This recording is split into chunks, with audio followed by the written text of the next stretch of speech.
my mental and it changed my emotional stance and thoughts as it pertains to not only the Detroit police as a collective, but all police in general. Many will argue with me that that's not fair, but I will argue that it's not fair what I had to endure that night and for 36 hours after my encounter while in jail for nothing.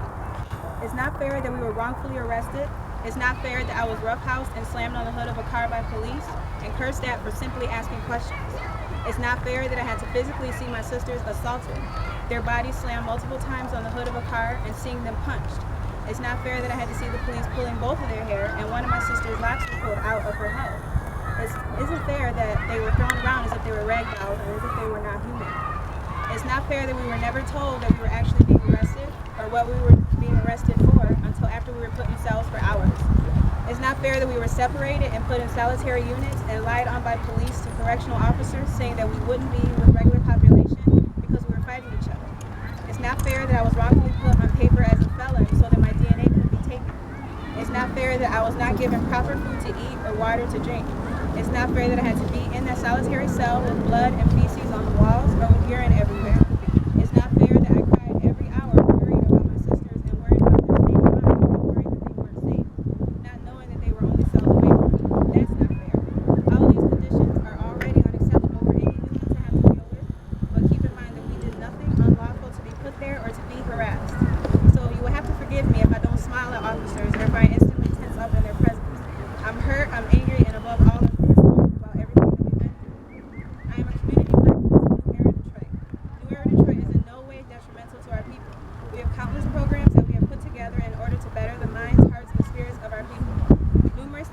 shown not only the community but the police force how loving and caring everything that we do is. Our programs and our initiatives line up with what DPD claim that they want for our better in our community. So why the harassment? Why the constant showing of obvious ego and why the hate? Why the lack of respect? When something has to be done, New Era Detroit steps up and gets it done. Accountability is what we preach, and we want DPD to be held accountable for what they've done. On top of that, do your job, which does not and should not include harassing citizens or community workers to fulfill some work quota or boost your egos. Our voices will be heard today. All power to the people. All power to the people.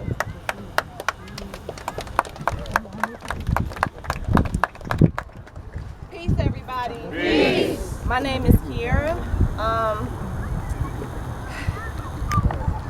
Since August of 2014, as one of the founders of New Era Detroit, my entire existence has been dedicated to improving the living standards and the belief that change is possible for the Black community throughout the country and mainly here in the city of Detroit. Whether it's visiting local schools to uplift and empower our Black youth who are constantly belittled, undervalued, and underappreciated, riding D-Dot buses to pass out food to Detroit families who otherwise may not have a meal due to the 39% poverty rate here in the city, which, in case you didn't know, makes us the poorest, largest city in the U.S., or organizing our Hood to Hood program, which is an 18-week summer initiative designed for you, the community, to get out and inspire others to get involved and to take pride in the neighborhoods that we live in. These are just some of the things that I began to do as a regular Detroiter who, I'm sure like most of you, was fed up with the mistreatment of our people by other races, and most important of all, by ourselves. As you can imagine, this is a lifestyle that warrants no days off. And for those of you that are wondering, no, we do not get paid for this. We don't do this for a paycheck. We do this because we're tired of our Black families being the poster children of poverty and murder.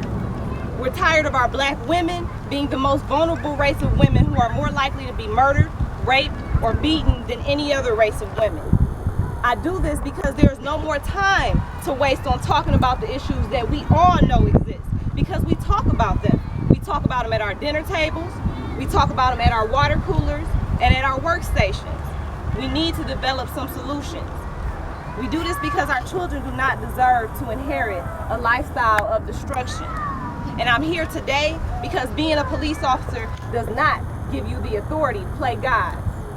Amen. History shows us that there's always been an issue with police-community relations inside of the Black community since the day that the police force was created. Growing up here in the city of Detroit, despite the terrible events that have occurred throughout this entire country, I always found pride in being able to say that that's not how our police force is. That's not how DPD operates. Well, ladies and gentlemen, I'm here to tell you that we are simply one bad day away from becoming the next Ferguson, Missouri, or Baton Rouge, Louisiana, if we don't step up and demand the respect that we deserve as a community and hold our police force accountable for their actions. This brings me to Tuesday, June 7th. Now, at 140 pounds, I don't consider myself to be threatening at all to a police officer who should be trained to handle matters like this, especially if I'm unarmed, which I was. But it seems that when ego is involved, none of that training matters. Because within 2 minutes of my arrival at the Marathon gas station on Grand River in Wyoming, I was slammed against the hood of a car repeatedly. My hair was pulled out of the bun that it was in, and I was punched over and over again without anyone telling me once what I was arrested for or that I was even under arrest. All because I chose to observe and inquire about one of our members being detained during our Streets is Watching program. I was taken into custody that night and told that it would be a misdemeanor charge, only to find out hours later that the charge had been switched to a felony, and I was forced to provide DNA samples because of this.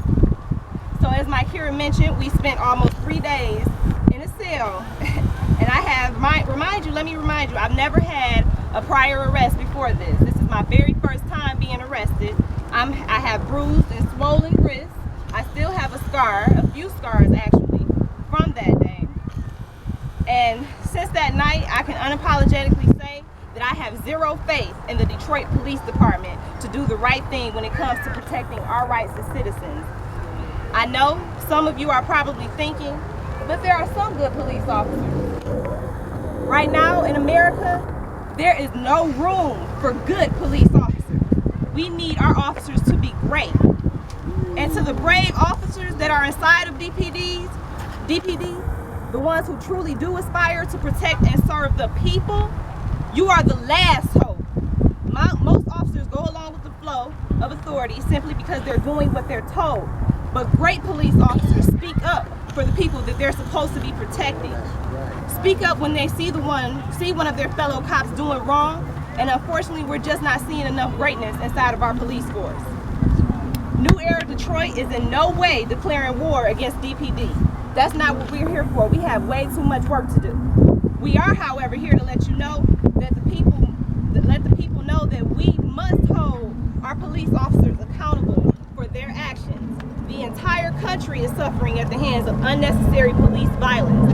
And here in the city of Detroit, we have the opportunity to demand the respect that we deserve in order for the remaining cities to follow.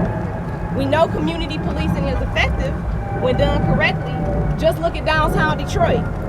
In closing, this is a job they get paid to do. The least they could do is do it right. We have the power to demand accountability, and that is being displayed today. All power to the people. All power to the people.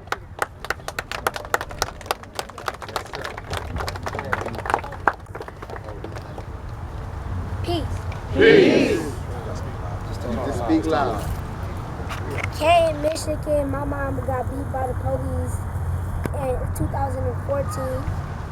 She was going down this what's it called again? Highway. No, not a highway. Complex. The police was going down. They stopped her. Please get out your car, please. She said no. I can just look down my window. Then they pulled her out of the car. They beat her. Then they took her to jail. And I played a Laura to my mom.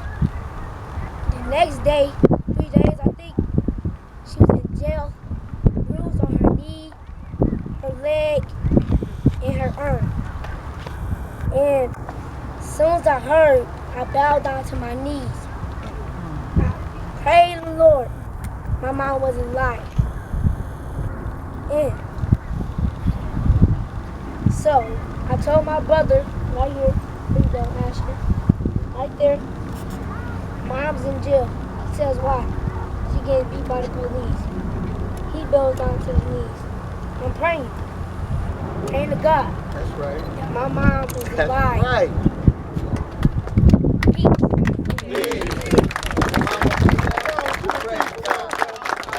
All power to the people. All power to the people. All power to the people.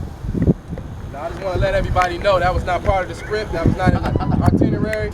That was just somebody that was just here and wanted to share a story. And I'm sure I got a story to share, but I'm not going to share it. And there's other people here, I'm sure, that have stories to share when it turns to having confrontation with the police and experiencing some level of police brutality.